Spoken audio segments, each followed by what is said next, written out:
विभिन्न लोकाभिमुखी कार्यर समीक्षा करिछि नाल्को। कोरापुट और दामनजोड़ी में नाल्को प्रतिष्ठा हेबा परे लोकंक प्रगति क्षेत्र में कंपानी केउ केउ कार्य करिछि तार समीक्षा करिसेंति नाल्को सीएमडी तपन कुमार चंद।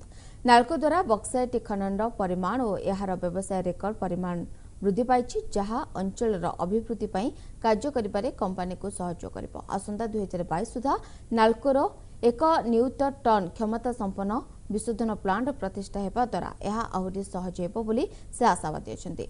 जनसाधारण सहयोग मिलिले कंपानी अधिकरु अधिक सुविधा सुजोग प्रदान करिबो बोली सीएमडी कहिसंती। आपणकर कंपानी नाल्को जाके दामनजोड़ी रे जन्म होई दामनजोड़ीर पानी पवन रे बढ़ी आज सारा विश्व रे एक उत्कृष्ट कंपानी भाव में मान्यता पाई।